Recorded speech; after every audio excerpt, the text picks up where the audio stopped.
everyone. This is Inside City Hall coming from Auburn, California. My name is Sharon Watson Hamilton, and I ask the real important and trying questions of our people that are leading our beautiful city. So today I have a member of our city council, Alice. Alice, say your last name for me. Dowdin Calvillo. I could say that, but I wanted her to do it because she says it so nicely. So welcome. Thank you. Welcome. It's a pleasure to be here. Yeah, we just kind of cover different things regarding our city and get to know the people on the council. We have a five-member council.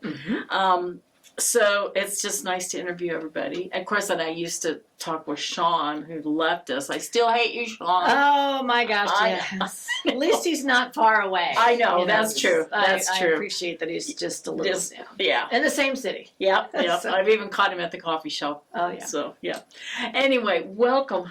So Thank you. I usually start out asking your journey from where you learned to ride a bike, education, and got you to Auburn, California, and the city council. Yeah. Wow. So, yeah, it's a lot. But it's a longer story than it was when I first started on the city council. I'll tell you that much anyway.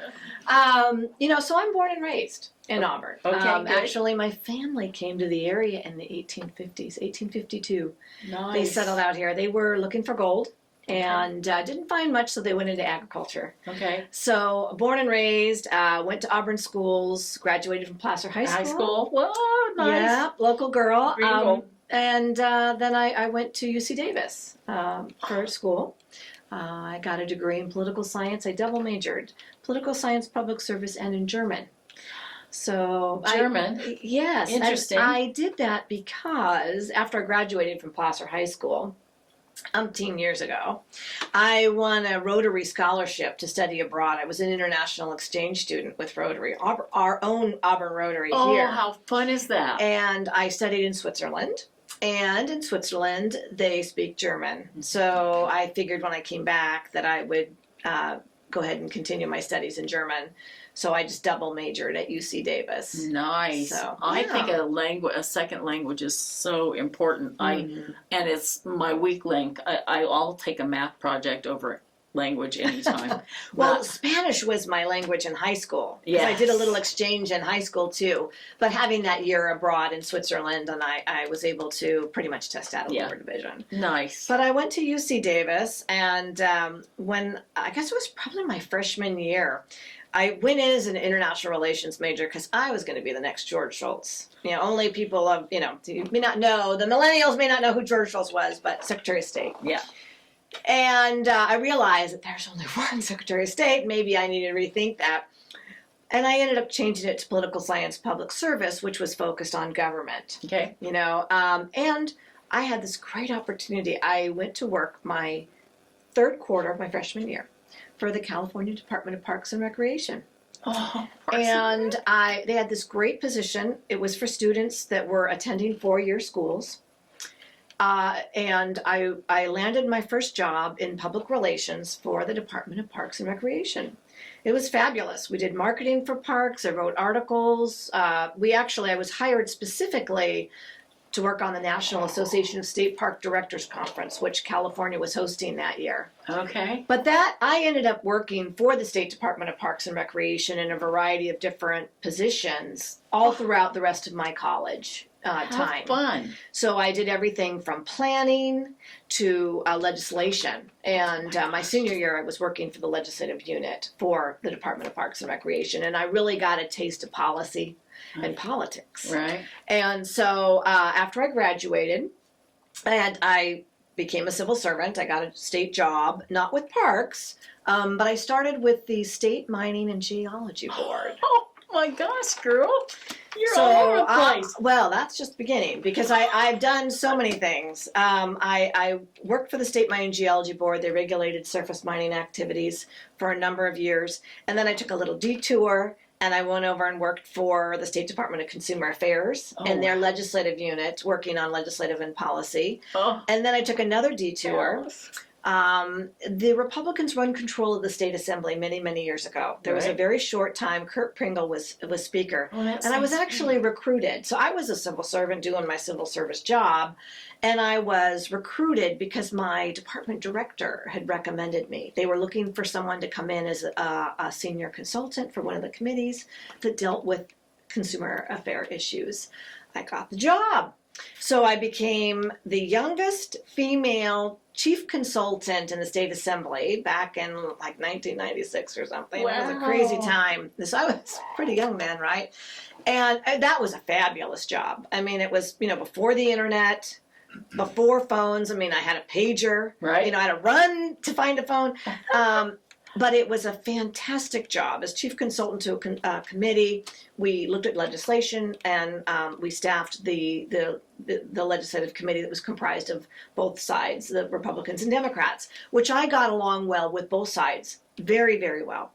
And it was really there that I decided I want to run for local politics. I remember distinctly that aha moment. I was on at the state capitol, coming down the stairs after work one day. And I'm like, I love my job so much. And I thought, I could do this. I could do it at the local level. And I had moved back to Auburn by then. Okay. I was just away for school and a short time away. And then I moved back to Auburn. And I thought, I can do this, in my hometown. So in 1998, I did. How fun! So, I was only working in the legislature for a short time. The tides turned, and I was offered a position working for California Governor Pete Wilson. Uh-huh. So I worked for Pete Wilson, and during that time, it was towards the end of his administration, I ran for city council in 1998. Actually, we were appointed because at that time, there were only 3 of us for 3 seats, Jody Hale, O.C. Taylor, and myself. I remember Jody Hale. So, yes, Yeah. and so the city council at that time decided to save the funds for the election, and they appointed us. So I took office, and then I kind of took a little sabbatical from state work because I really wanted to focus on the local stuff, and I was able to afford it because it's not like you make a lot of money with city council, right? You don't. And so I took a little time off and did city council, and then I went back to the state for about 4 years, and continued with city council. So I did two different tracks. Loved my time, and I served on city council. Was twice mayor. I was reelected in 2002, Okay. which is at the same time Mike Holmes ran. Okay. So I got to know Mike Right. at that time, so many years ago. Oh, my. And then, so we served together for a short time. And then, of course, and I was busy also working for the state. Governor Schwarzenegger came into office. There was a recall election, if you remember that. Yes. Yes. He came into office, and I actually got appointed. At first, I was at the head of the legislative program for Department of Toxic Substances Control, but because so there was this ulterior motive they had in the governor's office. They don't always tell you. You don't always know what they're thinking. I was mayor, and I wanted to finish out my term as mayor, and so I was in this position. But then they took me in, and they're like, "You're on loan, and you're just gonna work, part time with us." And I wasn't really quite sure what I was going to be. I just worked on different things for the governor's office, and then they told me, it was like in the summer, they actually gave me an option and said, "We'd like you to either come in to head our local government liaison position, or to work in environmental appointments." Wow. So environmental appointments would be appointing folks to those critical positions within administration. So Air Resources Board, Energy Commission, Cal EPA Secretary, things like that. And I really thought about it. And around that time was getting married. My husband and I were thinking, we're not spring chickens. I probably need to start thinking about having a family. And the local government position was going to travel a lot. So I took the appointments. And so, I was still on loan until I finished my term as mayor in 2005. And then I stepped off the council a year early, and that is when Bridget Powers was appointed. She was my planning commissioner. Yeah. I remember you two working together. Yeah, she's fabulous. She is running, so very happy about that, to have her come back. We all kind of come back, right? So I went to work for Governor Schwarzenegger, and fantastic. So during that time, I couldn't be on city council. I pretty much could do nothing because it was a 24/7 job, literally. BlackBerry in hand, and you respond at 3 a.m. You know, I'm writing a letter on behalf of the governor to President Bush asking him to declare a federal emergency for fires that are happening in Southern California on the 4th of July. You know, so that they can be, it's on the president's desk on the 5th. And a fantastic job, loved it so much. I was chief deputy for appointments, and then when he was reelected, I moved over to cabinet. And cabinet is just like you hear about federal government. You know, you have cabinet secretaries doing defense and all these things. State has the same thing, and so you have these secretaries that report to cabinet in the governor's office, and I was his chief deputy for cabinet. Dan Dunmire was cabinet secretary. So I was a member of senior staff in the governor's office, did some special projects too for the first lady. Wow. That's where my German came in. Yes, very much. Yes. You know, people, I always thought, what am I going to do with this, you know, double major in German? Right. Well, I was able to use it a couple times with the governor. Yeah. But fantastic time working for him. Loved it. Very, very, you know, action oriented. Don't you think, Alice? I mean, you're just so diverse and smart, but there's a little bit of a draw of the notoriety. Yeah, I don't know how, you know, I would like that part. I think it'd be fun. You know, it was great. I loved my time in the governor's office. My husband and I actually got pregnant. My husband and I were expecting our first, our daughter, Sophia, who is now almost 19. And it was fun, you know, being pregnant in the governor's office. I got a little special, you know, because I was the only senior staff female to be pregnant in the governor's office at the time. Plenty of guys, wives, but so, you know, I got some special little compensation. I get to go graze in the governor's private, you know, fruits and nuts and things. But it was a fantastic time. I loved it so much. It was a wonderful time. After I was done in the governor's office, I then became his appointee to the California Public Employment Relations Board, which was a judicial entity that did collective bargaining disputes. Wow. For all the unions. You know, I think we had, like, at the time, 2 million potential constituents, because it wasn't just, it was state, it was local, it was just everything. Wow. So I couldn't do any local government work. Like, I was banned from getting involved in politics. I couldn't do anything. I was very focused, and I had to be confirmed by the Senate. So I was going to say it's a conflict of interest on some of that stuff. Yeah, so right? I just did that. That was a 5-year term after I was confirmed by the Senate, and then I finished that up in 2013, and then I took another local government job. But then I came back to local government. So I became Matt Spokley's planning commissioner. So my daughter was getting, you know, she was growing up a little bit, and I wasn't ready to come back to city council, but I knew I wanted to give back, and, you know, I'd done so much public policy and just been in the arena for so long.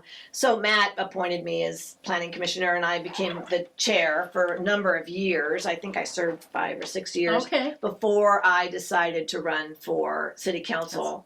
And actually, I was going to run in November of 2020. And I remember so it was my daughter that pushed me over the edge. She was probably around 13, and I always would take her to all the events in Auburn. Cruise night, art walk, everything. Everybody got to know Sophia and watch her grow up, right? Because I took her. I wanted to expose her to all that. Yeah.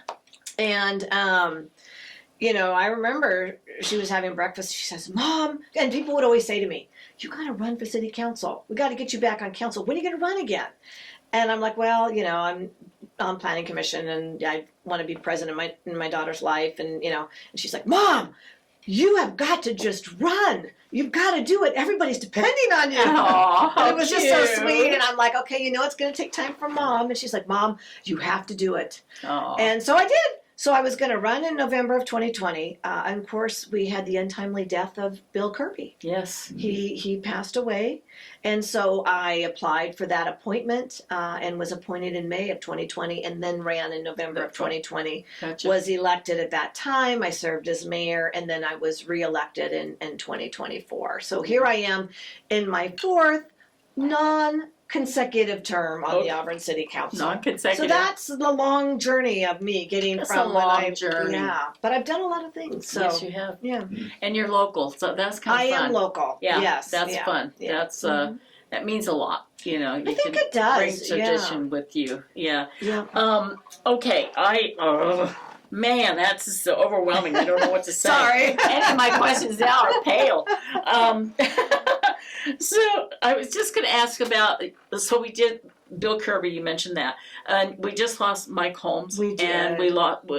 Our city manager resigned. And are those positions now? Are interim people in play right now? So on the next meeting, which is on Monday, the 24th, we're actually going to consider our filling the vacancy that Mike Holmes left. Okay, all right. So that's on the agenda, Okay. and so we will likely appoint someone to serve for the duration of the term, which expires, in December. Yeah. Okay. And then, there will be an election in November. Yeah. So Okay. we'll do that. And then we are actively in the recruitment process for city manager for Sharon, who Okay. left. So we haven't filled either one though. We have yet. not. No, Okay. no. We The have an process, interim do city people, manager. do I come to you and I go, okay, do I put in an application? How do I do this? For city manager? Or either one. Well, no, not city- city manager.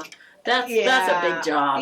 It is a big job. It's a Yeah. very important job, and we're using a recruitment consultant to help us with Okay. that process because, who you get it's incredibly critical who you get Yeah. into that position because, they're doing the day-to-day operations. City council members, we vote and we approve and we set the policy for the city, but at the end of the day-to-day stuff is the city manager. So you got to have a good person in that role. Yeah. So we have an interim city manager right now, James Lindsay, but we're on target to get someone in place by December. I mean, it's an aggressive role. We want to move forward and get that position filled by then. So Okay.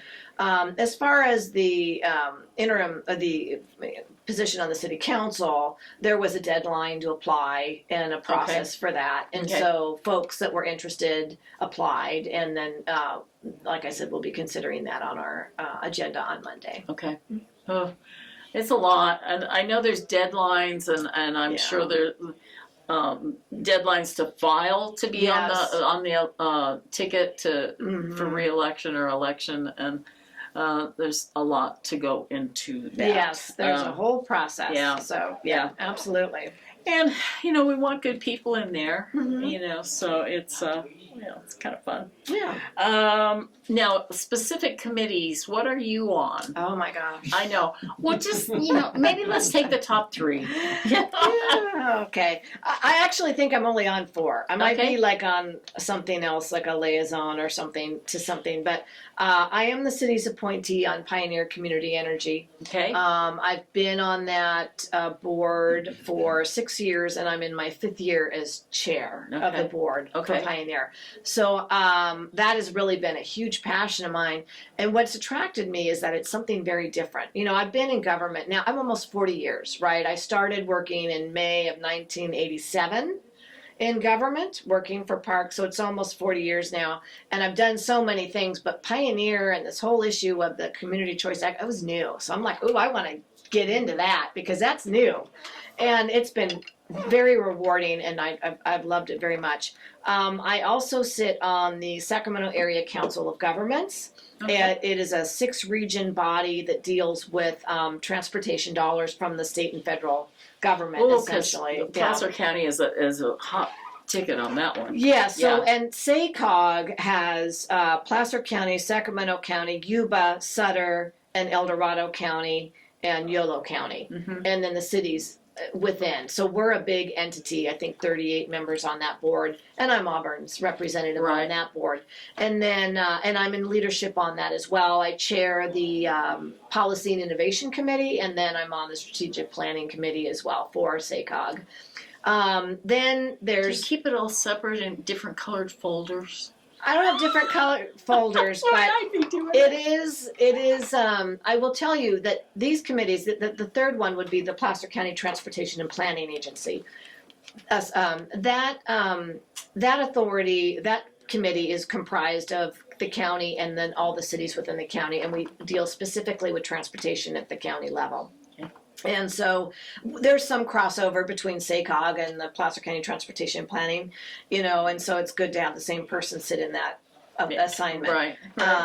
And then I am incoming chair for that. So I'm vice chair of that committee right now. So All right. those are my big three. But I will tell you that it's like being on many city councils because you've got a giant meeting packet that you have to go through and review and then make sure that you're, up to date on the issues. You have public comment. You're deliberating, you're voting on big issues with big budgets. Right. Pioneer has $223 million budget. I mean, that's way bigger than the city of Auburn. Right. So big issues and important issues. So yeah. I still don't understand Pioneer. I remember I live in North Auburn in the county, not city, and we had to vote whether we wanted to go for them or not, and there was big discussion on not even a well-informed discussions, but the liability is still on us or PG&E, not Pioneer. So it was like, why am I paying Pioneer when they're not going to take any of the risk? Well, yeah, I know. I'm sorry, babe. I might have put you on the spot. Yeah. Well, no, I'll tell you, because what Pioneer does is we're a nonprofit. We don't have shareholders. We're not a board. The board is comprised of elected officials that are members of the Joint Powers Agreement. And so right now there's Auburn and Rockland. Roseville has their own utility. Yeah. Placer County, Lincoln, Colfax, Loomis. Then you have Nevada City, Grass Valley, El Dorado County, Placerville that currently sit on the board. But we're in huge expansion mode to bring on 17 more jurisdictions. And that was part of the thing that I went out and talked to different local electeds about Pioneer. Right. But what we do, and the law was created to give people a choice. Because PG&E is pretty much your only option if you're up here, right? And so the Community Choice Aggregate, Pioneer, we buy and sell electricity, and we can buy and sell it at a cheaper rate because we don't have the overhead that PG&E has. Right. But we use the PG&E transmission lines because there's no way we could have our own. Right. That's impossible. PG&E wouldn't sell. We have no infrastructure. So we don't own infrastructure. We don't have shareholders, and so we can sell you your power cheaper. So that's why you want to be a member of Pioneer. But I still pay both. You pay Pioneer both. and PG&E. You do, because you pay for your gas through PG&E, and then you also have to pay for the transmission costs. But your electricity cost, the generation cost, is cheaper with Pioneer. So you're still going to save. I think we've saved, oh my gosh, $145 million, or I used to know the number off the top of my head. It's more now. We've saved our ratepayers like more than $145 million. And they send out these nice flyers, and I try to read them, and I kind of still waffle about it. Really is. I tell people, because I'm there and I'm adopting the rates. Right. Our rates are cheaper. So, people can't tell me they're, because I adopt the rates. Right. That's part of our job. And so it is cheaper. We also pay a little bit more for kilowatt for solar, if you have solar. And we don't have a year true up. It's every month we do it. The other thing is that we're local. Yeah. And we're responsive. And, you can get someone on the phone and talk to them. You're not in, phone mail. But don't I still have to go to get PG&E if there's a problem with the line? If you have an issue and you can't get through them, you can always call us and we'll help. Because we have a kind of a backdoor in. Yeah. Oh, that's a good to know. Yeah, that's where this weight and goal right there. But we have a lot of programs for our customers, and I've seen that. And it's local control, and we also give back to the community. PG&E does that too, but we are local elected, so we're accountable in that way that PG&E, shareholders and board members aren't. Right. I have to say I'm probably one of the few people. I like PG&E. I've always liked them. I like to go in a room and flip the switch and not have to think about it. So I'm sorry. It's just me. Well, it doesn't. You don't even. The switch is done like. You don't make you just tell them, and the switch is made electronically in another, Yeah. But it is, I always tell folks we save you money, and we're local controlled. I have nothing against PG&E. PG&E just has much higher costs because they've got all that liability. Right. They have a lot of issues, and our governmental relations guy with PG&E is great. I will give him a good shout out. He's always been fantastic. But so that's kind of what I do in my committee world on the city I love council. that. Yeah, and Endurance Capital of the World Committee, I do. Oh, I love of that too. Yeah. Oh, at yeah. noon today is Hall is talking about the Yes, Tevas. We'll yes. miss that, but Yeah. oh well. Shout out to them and the Tevas. Yes, and, yes, Tevis Cup. Yeah. Endurance Campbell is pretty cool.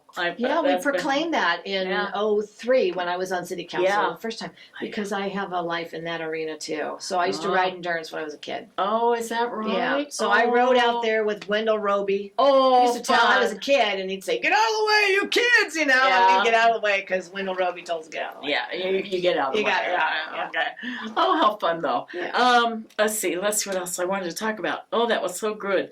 Okay, just recently the paper came out with the grand 2045 General plan. general plan. Mm-hmm. And we have till September 14th, I think is the date, to comment. Public comment, yeah. Yeah. So there's a 45-day public comment period. The general plan is really the city's plan for the future. And it looks at not only the property within the city limits, you know, Yeah. we're about 7.5 square miles, but it looks at our sphere of influence as well and what we might like to see happen in the future there as well. So it's a comprehensive document, and ours is very, very old. I think it was last amended in like 91. Isn't I was going to say they're every 20 years, but There's maybe not I'm a requirement to update your general plan. There are elements. So the general plan does contain elements. There are two elements that do have to be updated every 7 years. Housing element, which basically designates where you're going to build housing Okay. based on the number that's given to you by the state. Oh, So yeah. the state, some it's called state- RENA numbers. Yeah, Yes, the yeah. the housing and community development and finance forecast what the population growth, and so they give us a number. We get this magical number that we have to then make sure that we are planning for that much housing. Right. We don't build it because that's not what we do. But the housing element and then the safety element, those have to be updated on a regular basis. But the transportation, economic development, any other element of the general plan and your zoning, there's no specific requirement. But you really should, it should be updated pretty regularly. The problem is it's so expensive. Isn't it? I mean, it's a guideline to It where we is. want to go. That's exactly right. And ours is very old, but they're very expensive to update. And we actually are using ARPA money. Okay. So from COVID, that's how we were able to Ah. afford the $1.1 million it's costing to update the general plan. Wow. So They just it's don't not go in just there a and say, plan, hey, let's do that. No. And it's not just a plan. There's an environmental document that has to be done as well. And so you can imagine it's pursuant to the California Environmental Quality Act.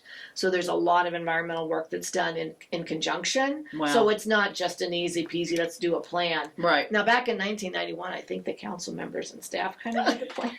There were some problems with it because I Right. think, but that was a long time ago. Right. So we don't do that now. And we do have to follow more rules, not rules, There are, or yes, guidelines or laws or definitely. whatever. There's right. definitely, when I first sat on city council back in 1998 to 05, is different than now, for sure. Just even that time frame for me coming back, I've Right. noticed there are definitely some differences between the last century. Exactly. That's how I always say, I was first elected to the city council in the last century. Last People century. are looking at me like, what? Yeah, Oh my but that's gosh. true. 1998.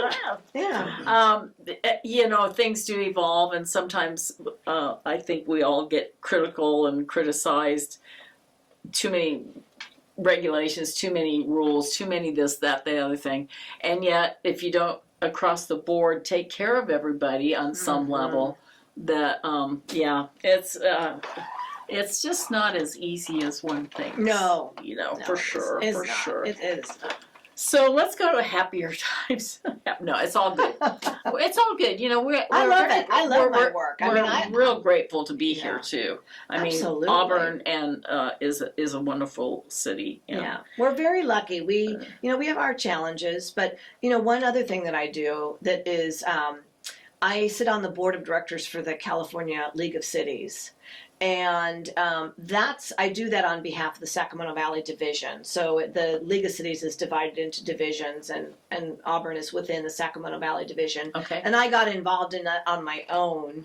And so, as I said, I sit on the board of directors. And what's really interesting is that I get such an interesting view of what other cities are going through, big, little, rural, urban up and down the state of California. But what it also gives me is that unique platform. When we're going to do something different in Auburn where we might not have a lot of experience, I go to my friends and say, hey, what did you do about cannabis? Yeah. What did you do about this? Right. How are you dealing with flock cameras? What, you know, and it's been... Those are hotbed right now. That's a hotbed. But what's been great is that I have this fantastic resource for the city of Auburn, because I can go and ask my friends who've been before us. Mm-hmm. And so, what did you do here? How did you handle this? Oh, okay, those are the pitfalls. Let's stay away from that. And it's been, but I also see the challenges that other cities have faced. Yeah. You know, that we don't have to face. And so we are really lucky. We are very, very fortunate to be here in Auburn. Yeah. So very, very grateful. I'm honored to be able to represent my hometown and to be on the city council. Okay. Well, this is more of a fun you question. So what do you think, you've been involved in Auburn City on that level for 25 years now, and what are you kind of most proud of that you've had an impact on? Or I don't know if I'm quite phrasing it correctly, but...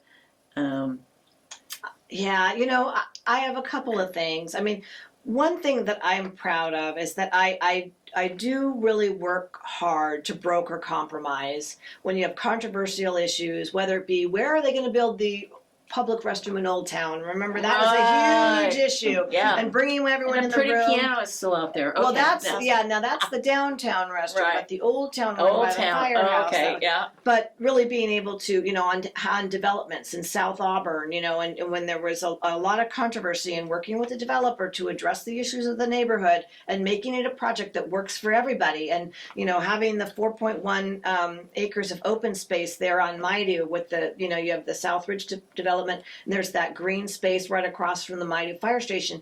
That was something that I told the developer, look, we're having a lot of pushback. What if you do STEM construction on your housing? And it worked out. Now we've got that like park-like setting there. It's part of their HOA. But really, you know, working hard to kind of come up with the compromises so that we have something that works for everyone. I'm proud of my efforts in that space. There's a lot of projects that I could talk about that. You know, I'm proud of the work that we've done in the fire prevention arena. When I first got on city council, I remember I'm in Roby Point, and we have all these like little roads, and there was this one road that connected like Traverse Street to Virginia, and it said Fire Road. So I asked Fire Chief, he was our, I want to say, what was his name? I can't remember. I can see him. Howard. Yes. No, it was Howard. Oh, it was okay. Howard. It was Howard. He was the fire chief at the time, Leal. And I asked him, do we have a map of our fire roads? And he's like, what are you talking about? We don't have any fire roads. I we don't, but I see that. No, that's private. And I'm like, oh. So it started this whole conversation. Well, what are we doing about, you know, wildfire? And wildfires weren't really happening as on the same stage as they are now. Right. But, you know, I'm in Roby Point. I see that canyon. And I mean, there were forest fires, just not at all. Again, we're talking in the 1990s and early 2000s where they didn't have as many. But I'm like, we got to start this discussion. And, you know, I'm really kind of concerned. And so I was mayor, I think, and I had a town hall meeting, and I brought in the state, the feds, and us, and the county, talk about who's doing what in the canyon for fire prevention. And it was CDF, CAL FIRE was California Department of Forestry at the time. And then you had Parks and Recreation, and then you had Bureau of Reclamation, and they all just pointed at each other. I'm like, okay, well, who does the fire? Like, we just started talking about doing fire work with the watersheds, Okay. right? So the Resource Conservation District, they were the first ones to start talking about fire protection, and I was really involved in it. I'm like, oh, okay, so what are we doing? They all, well, they have a contract with us, so they should be doing it. Well, you know, and it was just like, they're only human, right? and so I thought, oh my gosh, this is ridiculous. We've got to start this dialogue now because this is a real thing. This is coming. And then we developed the Greater Fire Safe Councils, and that sort of morphed into that. And we had relationships with the feds on doing fire prevention work in the canyon. So that all kind of, you know, started with me just thinking in my mind, I wonder if we have a map of fire roads, Right. You know. And so I'm very proud of the work in this space, and I've been able to see how we've grown because, you know, being on the council in 1998 where there was nothing to all that we've been able to achieve now, and the relationships that we have, and the work that's in the canyon, the shaded field breaks, Right. and the grants that we're getting, and you know, we we've done so much in that space. But wildfire, just as we predicted, has become, a horrible thing. Yes. And frequent and devastating. And so, sometimes, we started to get out ahead of it a little bit. So I'm proud of the space that there's still a lot of work that needs to be done in that space, but I'm proud of what we've done. But look how forward thinking you were. And Well, you brought all your expertise into that. Well, I brought all my relations. Like, I'm working I used to work for the state government, so let's just bring you guys in. And feds, this is Bureau of Reclamation. So, governance is like my thing, right? If anyone ever has governance, that's the questions or whatever.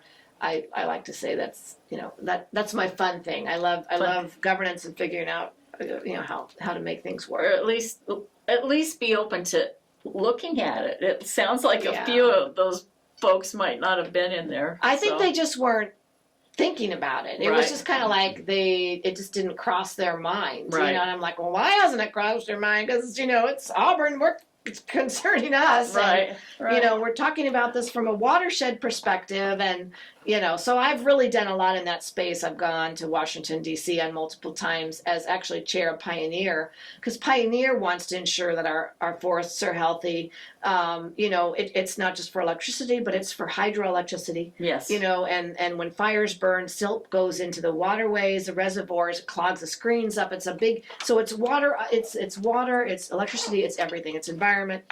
And she's so smart. Well, but I have advocated, in fact, on the Cap to Cap trip, we finally have our own committee that's just for wildfire. And so I've been on that particular committee. I've been the press spokesperson for that committee in the past. And so it's good work. So, yeah. Wow. The city of Auburn is happy to have you. So those are that's a beautiful thing to be proud of, because we are hitting wildfire season big time, and now it's not even a season; it's like year round. It's year round now. Yeah. It really is. It's and there's new regulations every year. Yeah. So, but I do want to ask you. So what is your favorite pastime? Because I've talked to.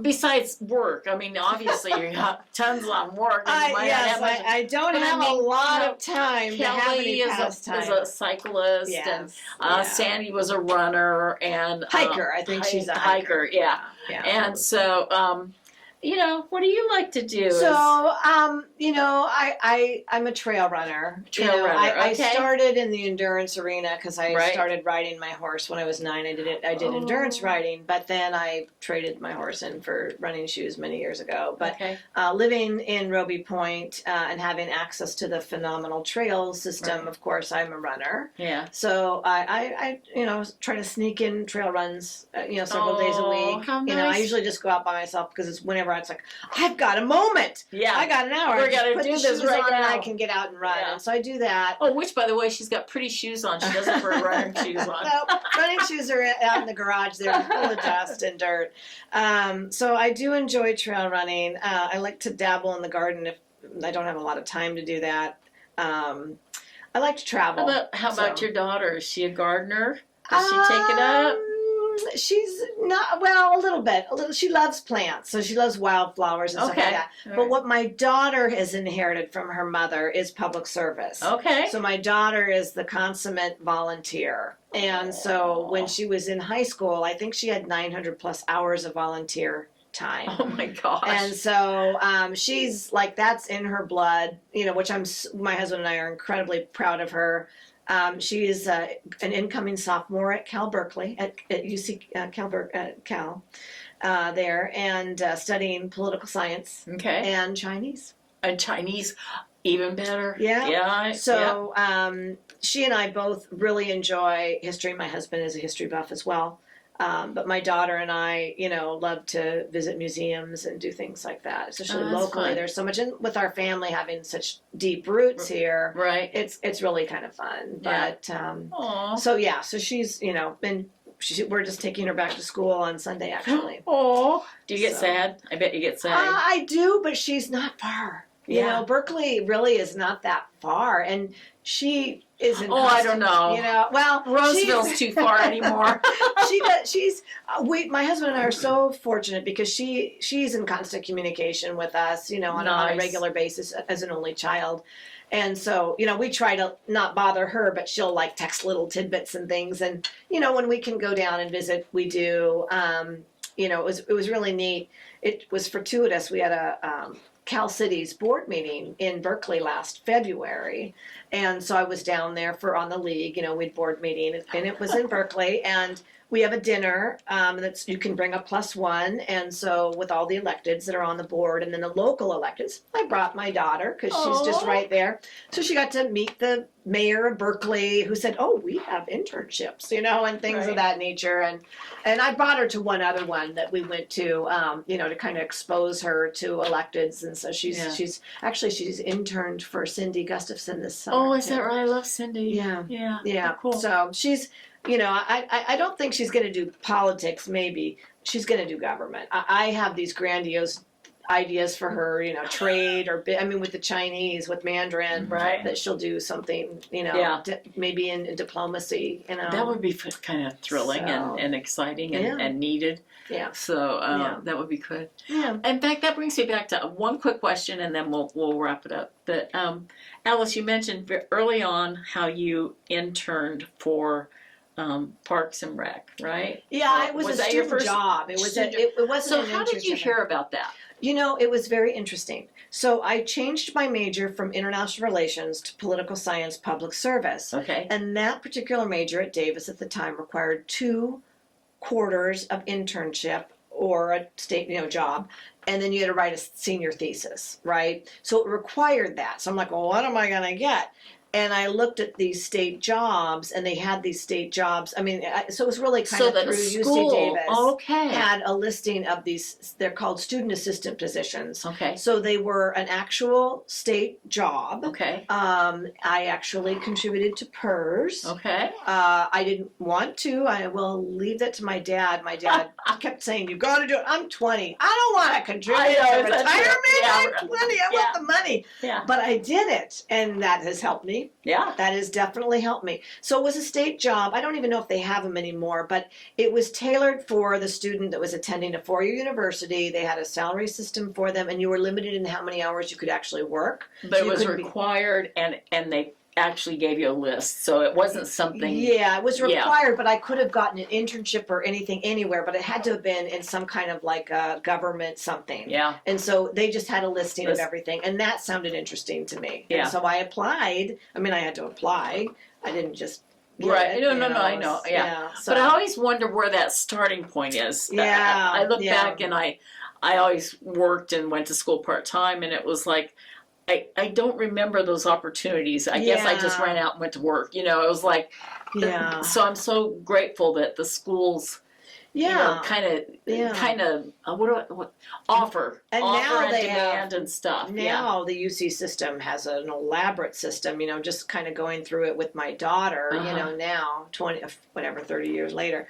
You know, but you know, where they have all kinds of things. Like Berkeley has opportunities that are, you know, you can go work in the capital, at the state capital or the federal. But it was just so that's where I learned about I was able to see all the different vacancies that they had student assistants throughout state government, and Parks and Rec was one that was just really interesting to me, and so I applied for that one. And you were still an equestrian at that time too, so it's important. So I think about things like that. Where's that starting point? Because somebody will even say, electronic. Oh, it's so easy. You just do this. I go, but what's right before that to get me there? You know. So, but anyway, so fun. So trail runner. Let's see. I think you've been energetic and informative, and I'm so proud of you, and I'm happy that you came on here to talk to me. Thank you. And you know, we do have 9/11 coming up. We do. And hopefully everybody take a moment and respect that day. Absolutely. Especially those, it's the 25th anniversary. I can't believe anybody 25 and younger hasn't the grip that we've all lived through JFK's assassination or Pearl Harbor. Every generation has its moment. So we don't want to lose this one. My daughter and I were in New York City at the end of May this year, and we actually stayed in the financial district just like 2 blocks from the memorial. The new one? So, yes, and so, we went and visited it and talked about it and what it was like and, the whole thing, because my daughter, like I said, she's going to be 19, so it was before her time, but just to kind of really realize the significance of it and to see the memorial and, the great, they have the water. The reflection. But they're so deep down, and to see where the 2 towers were, and so it was, it was pretty special and emotional for us. But and I'm sure that the city of Auburn generally will do something every year. So we had such a wonderful 250th on July 4th. We so did. I'm sure something will come up. But, Absolutely. Regardless of that, everybody take a moment in your lives and appreciate